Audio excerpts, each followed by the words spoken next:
crit, and Carlos still hasn't leveled anything up.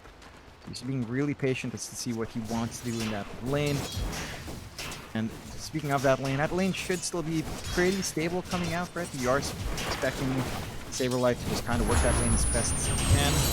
You have the early Sunstrike up on Mikey, so he's just going to use it to try to secure the range creep. This matchup mid for Bob and Mikey.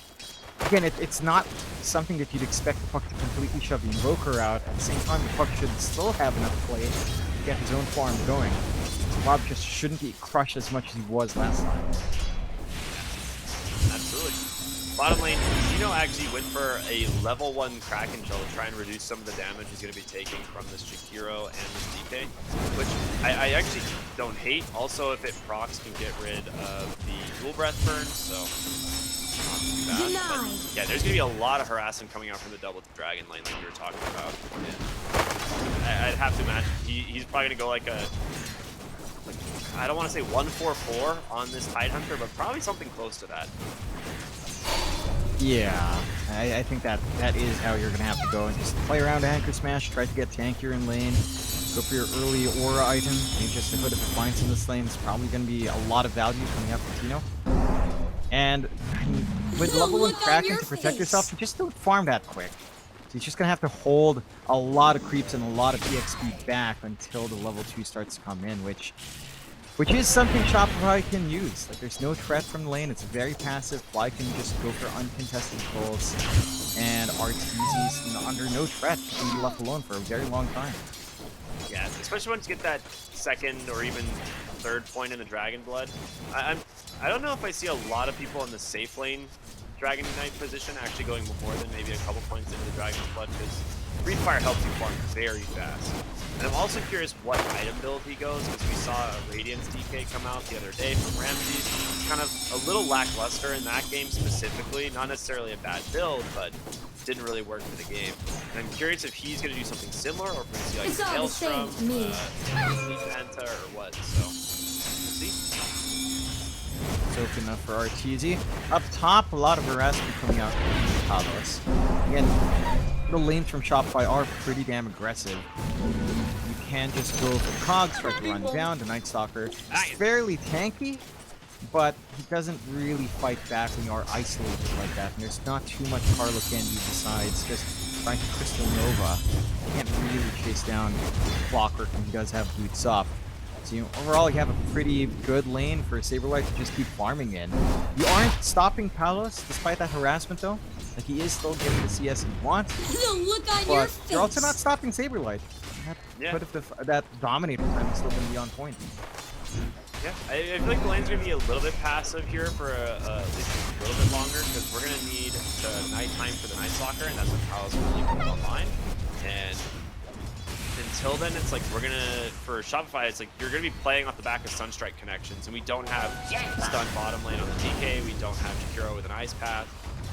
There's not a lot like yet for him to play around, so it's probably just gonna opt to continue trying to farm up the best. Play it safe, build up, get your levels up. Making his rotation to the mid lane, trying to deny the water rune, and he does get it. So taking that away from Bob is actually pretty big. He even sends the Forge Spear at top to protect it, as Crit's gonna get the other. He's fully topped up, you don't need on Mikey, so Clockwork gets to just rotate back up top with health, the Sunstrike finally comes out bottom. As indeed. I am first at everything! Sorry, go ahead. It got it. Got the aggression, and you have decent enough levels now with the X-Word that it does really hurt. And this bot lane for Execration, again, it's slow. It's expected to be slow, but it doesn't feel good to be slow. DK farm, once it kicks in, like even with like say a fast Midas for Arteezy here, it gets pretty scary. You just won't be able to stop him. And that's where the beauty of that movie comes out. It's just such a stable laner that you could leave it alone. Why maybe start to make some stacks, maybe make some stacks as well. Rack up that farming down the line. Nighttime's up though. Yep. And they try to just turn on the aggression right away. Is Crit in some danger, but Paulo's taking a lot of damage from his Beastmaster. He's got a stick. Doesn't want to use it. Instead, Palos will survive, ends up getting the Void there to finish off Crit as well. And then another Frostbite here to slow him down. Palos looking for the board here. Catches it, but gets bombed by the catapult instead. Radiant's middle tower is under That's a attack. really aggressive play coming out from Execration. That is something that I feel like Palos tends to do sometimes, but the punishment is pretty severe. Yeah, you had no actual threat on Saberlight, and sure, killing the board is nice. It's definitely not. Bottom lane, Sunstrike in the cogs. That'll work. Yeah, so Saberlight will go ahead and get dove to the top lane as well here as Palos does come back with full HP, full mana. So here's one of the things about that death from Palos is it might have been intentional. It's one of those things where it's like it hit nighttime, he was already pretty low on resources. He gets like the free trip back to base, his TP back out, buys a salve, he had already spent his money. Like, it actually isn't a bad death, right? This might be for Mikey. Yeah, it could be, but the rotation very quickly from the supports, and Mikey's gonna be just fine. He's going straight for his minus as well. Doesn't even bother with the boots. He's about 490 gold away. He's off to a great start. Saberlight manages to find a kill top lane there. On the Crystal Maiden, but so he gets roared. Actually, just in time. They have the Sunstrike to follow it up. Saberlight. Okay, I take everything back about what I said about that first death because Saberlight got level 6. Yeah, it's not worth it. Like the reset, sure, it makes sense in context. That's probably what Palos was doing, but the EXP onto the Beastmaster, it's a little bit much to feed away. And with that key timing, you know, your first night already feels like a big mixed bag here for the side of Execration. Your first Dream Coil used for Bob, not the best. He does have it off the cooldown, but you don't really have a hero to tie into that Dream Coil here. No one's ready to be aggressive, even Palos. He has the levels. He doesn't have 6 for the Dark Ascension, which also holds him back. And I think you're in a comfy spot for Shopify. You're just building this farm up. Arteezy still has a free lane. Saberlight already has the full Dominator flying out, so the push can start to rack up rather soon. Execration, well, they'll try. They're gonna try for sure and see if they can actually bring down Arteezy. He does pop the Dragon Form for that extra boost speed. His Crit's gonna come in as well. And he's just so damn slow. They will be able to finish the chase underneath the tower, and Crit be able to help as much as he can. Gonna get aggressive here on the Carlo. The TP in from the Tidehunter, not quite level 6. The Sunstrike comes through to secure the kill. Is now. I don't know, like, it's gonna take a while to kill this Tidehunter. He's got 2 points Kraken Shell, but they're gonna get him eventually. He's got level 3 in the board. Well, never mind, a coil turnaround from Bob. The Ice Path is there. Tino's still trying to survive. He just throws the roar out. He's sick and tired of it. Saberlight still managed to survive. A nice illusion rune there from Bob. Telekinesis will pull him back. Saberlight does go down. A Sunstrike is there to secure another kill for Mikey. Now Fly starts to fall low, but Bob needs to be careful. These summons are scary here from this Beastmaster. They will find the puck.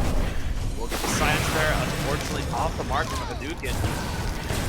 One card does have an Ice Path. He's gonna throw it out. It connects the puck. Oh! Down. He's gone. He ends up finding him. Oh no. Execration, and they're playing the tag for such a long time, but the output it's just not high enough. They lose their mid on top of this movement as well. And Shopify, their early game, kicking into high gear. Mikey's he's gotten so much value from just going Quasic Sword. With all the setup in your side lanes, with a roar on top, I mean, you have such a free time and just looking for these global kills. And Execration, they finally pick up this Meteor Hammer on Tino, but he's gonna have 6. You can try to apply pressure in the towers, but it doesn't feel like you're ready on your Night Stalker or your Tide. And you're not remotely ready to take any of these good engagements right now. The top gone. Your map is starting to shrink a bit here. I mean, that top engagement turned into 2 Sunstrike kills for Mikey, a Midas usage, and a tower, and probably 2 full creep waves in mid lane. Like, his net worth went from, I want to say, around like 4,300 to over 5K in that 1 minute period. Like, he just farmed so massively in that time frame because he didn't have a laning partner at all. Like no one was laning against him, and then he gets 2 free kills without even having to show up. Like it's absolutely nuts how much he got out of that engagement. Without even being there.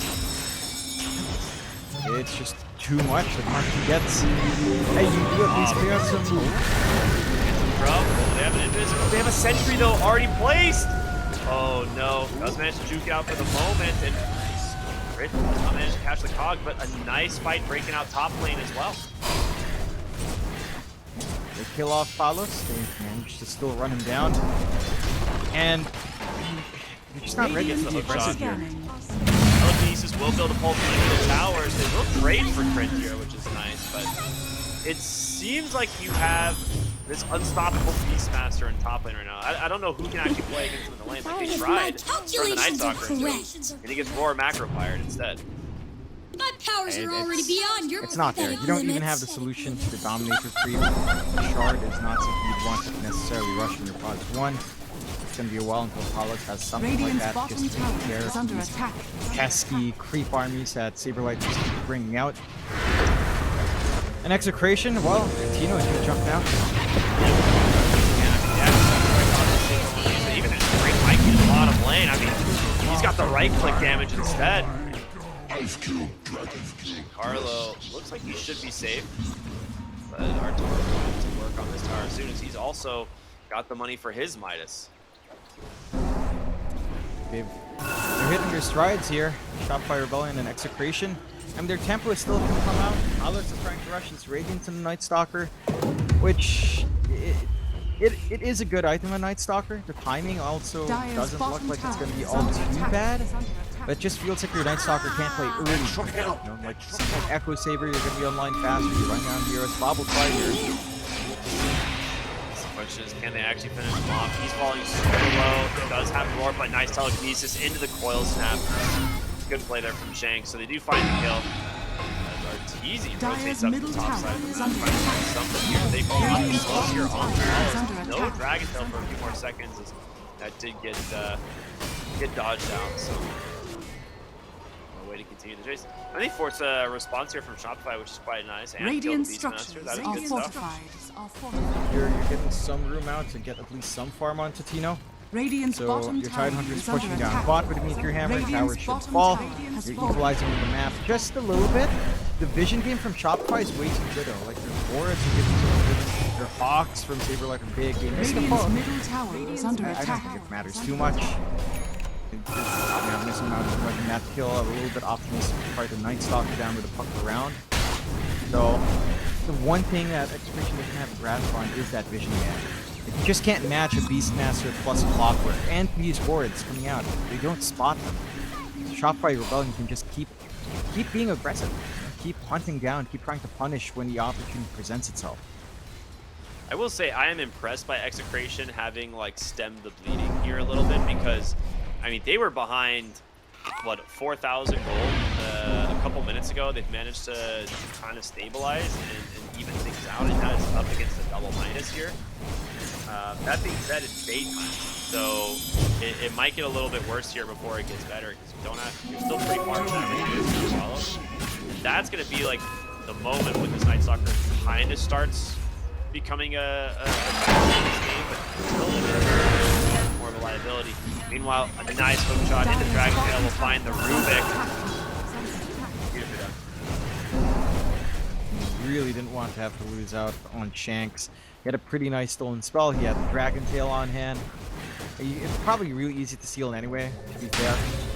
But without the Rubik, you don't really want to force anything out. Just these pickoffs from Shopify make it awkward for Execration to feel like they can mount even out. Like, the respawns are quick, but There's the roar. They've caught follows. The follow-up Sunstrike Stomp as well. There's just so much global threats, right? Like, just from a Sunstrike. He's almost max Exort already. it's just one of those games where it really, really shines. Now, off the back of that big kill, even though it's nighttime, the Rotron is pretty damn quick as well. Execration can't get there in time. You know, it's not even trying.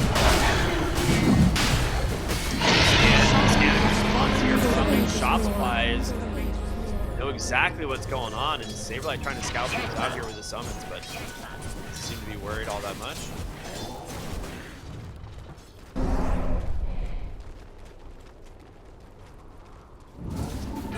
Alright. 6K goalie, nice telekinesis. We'll catch the Beastmaster here in the mid lane as they drop the freezing field as well. Hook shot will catch the puck.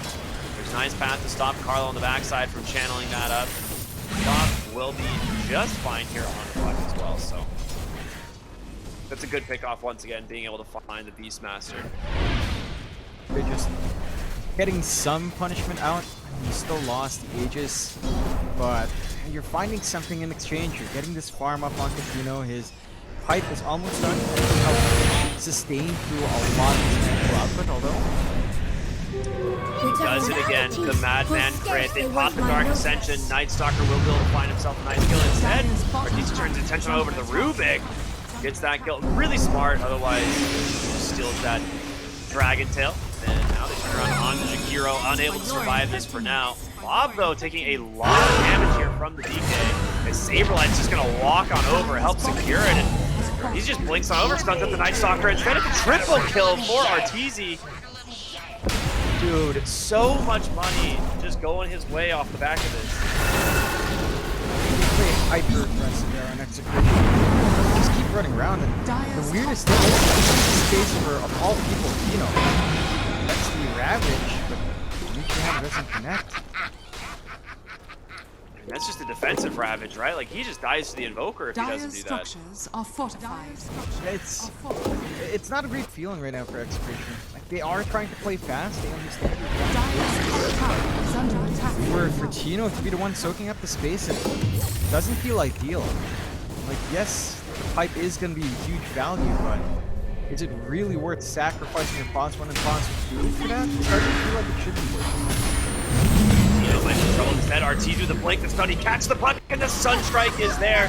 Nice Meteor Hammer onto 2 and a huge freezing field. Here it comes Fly, though. The Ice Path onto 2. The macro gets dropped. Stolen macro there from Shanks. Throws back the other way. The hook shot from Crit will catch the Rubik on the backside. The Cog's likely to follow. Doesn't even need to use them.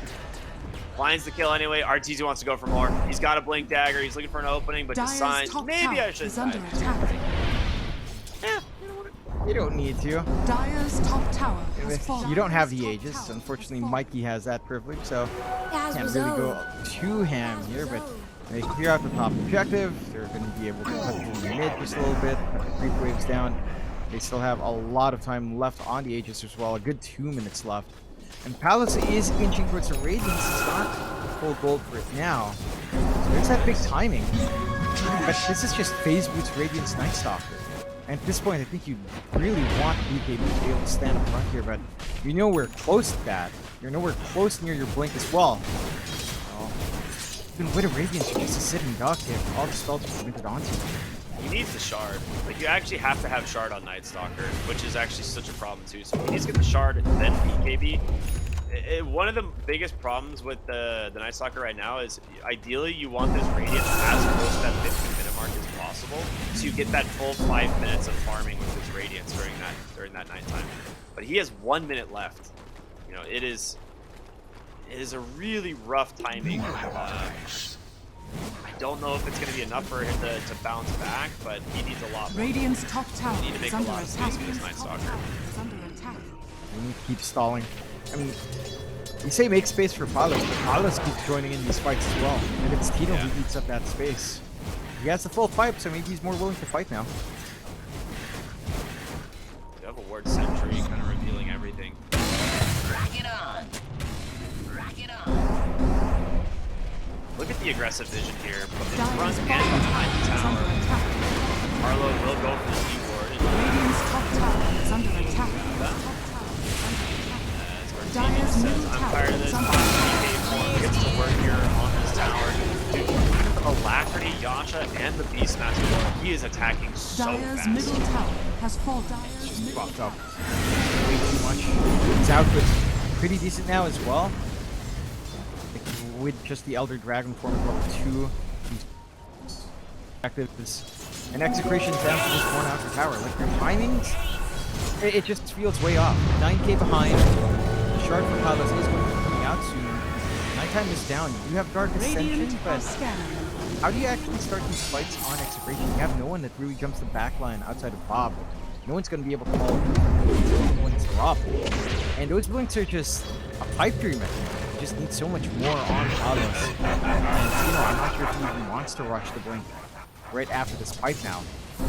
It just feels dicey for Execration.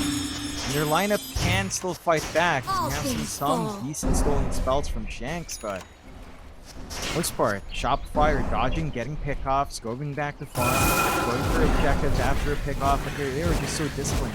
And it's just back to that point as well. Like the vision game from everything, from their really good board positions, from their hawks, from the flares. It is oppressive to be on Execration, not knowing where anyone is, while Shopify has all the information in their hands. I did talk about it earlier. The Manta style for the Dragon Knight, it is done. This is one of, in my opinion, the best possible items you can get on this hero. And you use up the Aghanim Scepter immediately after that, so be very strong. They're running around with a gem now too, so that vision game is gonna get more and more difficult as it goes on. They're gonna smoke. Still in level 2 though.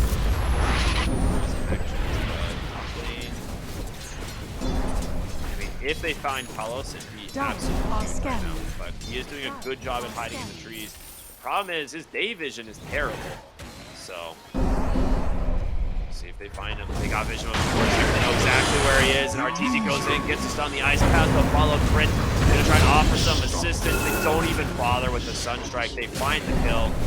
He will go down. Crit unable to find the secondary, but that's the opening you want, right? You need to, like, we're talking about how important it is to find space right now, but Shopify's not giving them that space. They're not stopping this aggression either. Off the mark for the default tornado there. Finds Mikey gets help from the hook shot, and just the right-click damage from the Invoker will be enough. Cleaning up, Shopify. Probably just gonna wait for the next rush. It's only a few seconds away until we see that respawn timer, and then if they can secure it safely, which it does look like they should be able to, high ground really opens up. You are still inching towards this timing for Execration. Tino's so we'll have some play options, keeping up the shard as well for the follow-up stun.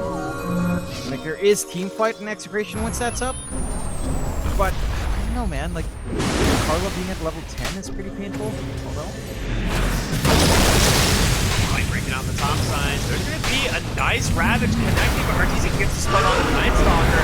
The question is, can they get Mikey to beat KB in? The response to the roar turns on to the Night Stalker. The beach balls dropped on top as well. Paulo's trying to make his way into the base. He will be able to, but Carlo, not as much. Hammer does drop there, stunning up to the DK, starting to fall a little bit low here. The EMP doing some work. A 9-2 Hero Tornado will be able to finish off that Night Stalker, but the question is, can Tino make his way back into the base? He's really trying to blink Dragon Tail to the high ground. He looks for Shanks instead. He's like, we can get this one really easy. Tino won't be able to survive. Mikey with a triple kill. The Sunstrike almost on the mark there. Bob will barely make it back into the base, but Execration, man. It was such a good fight too. You see them get the Ravage, they get the opening that they want. They get the Meteor Hammers even, but they're just too many items behind it. There's a way to try to play like this. Like if they had at least one BKB up and running, or if they had Palos' BKB, then maybe these plays wouldn't go as awkwardly, but it's just so far away. His game just went off to such a slow start. All the space went to Tino instead. Even Tino's blink isn't up. And again, just back to these supports. Like, your combination right now is actually just Ravage, Dream Coil, along with Freezing Field. But Carlo's still a long way away from his 12. Looks like it's going to take him forever to get that level. They've got Night Stalker again. Blink Dragon Tail has been DD on Arthur, and he just gets absolutely evaporated. A nice hook shot into the print. Use the last bit of mana to block off Shanks. That will be able to hold him off, and a nice ice path is there as well. I was gonna say it's the Gaben code where, you know, if a DD spawns, it's Roshan also spawning, but They don't care. They just want to dive for more. As Arteezy is way too deep into the base right now. There's no Ravage, but they've got a coil, and he is just dead. What? Not invulnerable, my friends. You do not have that BKB available quite yet. It was on his courier. Not quite yet. Now you've got to get out. Good punishment out from Exo. Lose the puck anyway. They chase just a little bit too far. Back. Doesn't end up working. Arlo, I mean, they've got the lock, man. It's so good. So much bullshit. The meatball onto the ice path. Arlo's gonna burn. Tino lets the Ravage rip and follow. He's gonna start burning these heroes. But Mikey pops the BKB. Gonna start running away. There's gonna be a nice roar. The EMP, the Sunstrike follows. Can he survive? He gets the stick. He's gonna be able to survive thanks to the Hunter as well. The Devour giving him so much extra HP as they will pick off Saberlight. A really good hold from Execration. It does cause you 2 buybacks. You manage to get the Beastmaster, you manage to get the Dragon Knight, and you don't lose your base. I mean, could they go Roach? They could. They definitely could. I don't know if they clear it fast enough with how short the respawns Radiant's are. middle tower Arteezy's is already under back attack. up. Your cooldown to Invoker on the scout here as well, despite the lack of hogs and the flares. I don't think Execration takes that objective fast enough for them to even attempt. You're just gonna have to try to regroup, Bounty. farm up a little bit more, hit these timings, and try to go for that same fight. But the BKB is only the rest of the that is one thing that can change the game. If that timing still comes out here for the defense.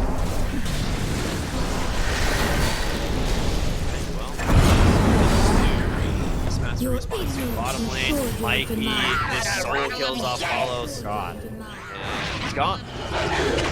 He's 11-0 right now. 11-0-9 on this Invoker as he gets his level 20 talent. So if you thought these Chaos Meteors were doing a lot of damage before, it's gonna get a lot worse. 80% bonus damage combined with the shard. Good luck. It's gonna. They're already melting into it anyway, as we've seen from the Ice Path combination. And now it's Shopify that can go for the Roche themselves. So you know there's no big threat coming out from Execration. Ravage is down for a little bit longer here, 40 seconds, more than enough time. The safety to clear out Roche. Roche number 2 with a shard. And a free shard onto Saberlight would feel pretty amazing. Radiant's bottom Hawk tower dives would be is good. under attack. Maybe Arteezy just takes it for the fireball though. There's so many I good don't ones. need to farm anymore. Liquid Frost is nice as well. Yeah, I was gonna say you have Liquid Frost too. Radiant's Oh, top yeah. tower is under attack. Really want high ground to see. Radiant's turret You go for the Liquid Frost, but Saberlight might take the hook shot. Perfect time from Chris. No way! He's got him. Oh, and yeah, another DD rune. Meanwhile, on the other side of the map, Mikey is soloing Palos again. He's trying. He's almost got him. They're gonna continue to chase here, but there's gonna be Dark Ascension. They don't have protection. They're gonna shake this back on pieces. The dust will come through. He gets ahead. The Macropire is there. The Ravage connects as well. The stolen Macropire out for 6. They finally burn down the Invoker. When you're Rubik, right? Like this is a ranged instant stun. So it's massive for Shanks to just hold on to that spell as long as he can and just try to make plays off. Granted, Execration, I mean, they're still 14k behind, Ricky. Yeah, you're still at 20k net worth for Arteezy, 7k above the next 2 cores of the side of Execration. He's about to have Axe, not too. the worst thing in the world. That's the scariest thing, is going to be the DK Axe, right? He's going to Midas and Catapult. He has an Aghanim Scepter of Secret Shop if he wants it. And now you're going to be dealing with the Manta Split, you know, Black Dragon, which you can't really deal with very well.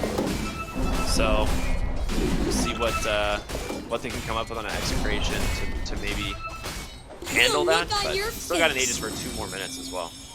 The look on your face. Had a lot of time on it. And I don't know if we can pull that same defense off again for Execration. They might be able to. It's a lot harder, but everyone's up, Ravage is up. You might be able to find a better position to get that Ravage off. You could have the control come in, but dealing with Arteezy with the Laxity up, with the Ancient Black Dragon, I don't know about that. This one thing is very difficult. Again, the Manta Split just makes it really hard. They actually get vision of Bob for a moment, so they know this smoke wraparound was coming. As he's scouting in the trees as well, looking for a Night Stalker, looking for anyone hiding behind him. It's a deep wraparound. We see Talos and Zeno trying to see if they can get onto the backside. The mid lane engagement. Rubik's just dead immediately, but the Ravage connects onto them. They drop the Meteor Hammers, but the EKB's out for the Dragonite, and Saberlight trying to hobble away. He's going to survive for now, but Palos finally beats him down. The question is, can Execration get more? You've still got Mikey, you've still got this Dragonite available. Carlo stuck in the danger zone right now as he's going to fall, and BK will just hold this Tidehunter at bay. Carlo's trying to make his way out as well. He will survive, a nice hook shot from Crit. The push back into the Sunstrike. Tino, he's gone, man. No way he can get back to the base this time. Double kill for Mikey as the Rax begins to fall. The Alacrity onto the DKs, he goes mid. He's gonna clean this one up very quick. He's gonna buy back now onto the Tidehunter. Very tanky boy, does make it very difficult, but I mean the V-Ball, the Deafening Blast, he can't remove those. They do get a nice Tendrils once again into the Meteor Hammer, but Tino needs to die. He can't afford to die here. He needs to get back. Bob also starting to burn down, but Arteezy, he's just focusing on the Rax, man. He's gotten this Alacrity run and trying to get these things down before Rubik comes back up, and let's have the Aegis another 15 seconds. Oh, the blink at the last second. It's time to leave. A very disciplined and Chopfire Rebellion. Only a few seconds on the Aegis. It could be a little bit dicey in trying to get that secondary right, considering how slow it takes Execration to kill off. Although, well, they got Crystal Maiden, the fake back, the Aegis regen, topping them off. They did not expect them to just walk back in. That being said, Arteezy falling very low, ends up being forced to BKB. They could try and turn it here onto the Tidehunter. This would be a dieback for him, but instead, they will respect Execration's high ground and back away, seemingly for real this time. A really aggressive position, though, for a flank here. They weren't scouting it, though. They know. Middle barracks are under They attack. did get this nice board on the, yeah, this nice board on the high ground, but I mean the DK Dragon, man, it just walks onto your high ground and it just causes so much problems. You can't ignore them. Yeah, no care in the world for Arteezy once he's up there, and he's also going for the Ocarine, so numbers on this is just ridiculous. Once you start to stack up some cooldown reduction on that Elder Dragon form, it's almost like 50% uptime, maybe a little bit more actually. So you're it's already constantly in that. uptime, yeah, like you're gonna be a lot closer to like 20-second downtime. Execration are gonna try to smoke play out here. They drop a ward, it will scout, but Carlos just jumps in, managed to get on top of the Beastmaster. He's stuck in a really bad spot, but the Hex just burns and Carlos goes down! He's got no help. The nice freezing field from Carlo, but the roar there from Saberlight, and now the rest of the team's got to get out. They drop the coil, try and make some spaces. Bob on the backside, trying to finish off Fly, does get the waning grip. No, a hook shot from Crit, but a nice A on this will protect him with the Dragon Tail to follow the Hex as well. They've got him. 2 are dead. The buyback from the Crystal Maiden. It doesn't seem like it's going to matter. That is going to be the GG's as Mikey finishes the game with a triple kill.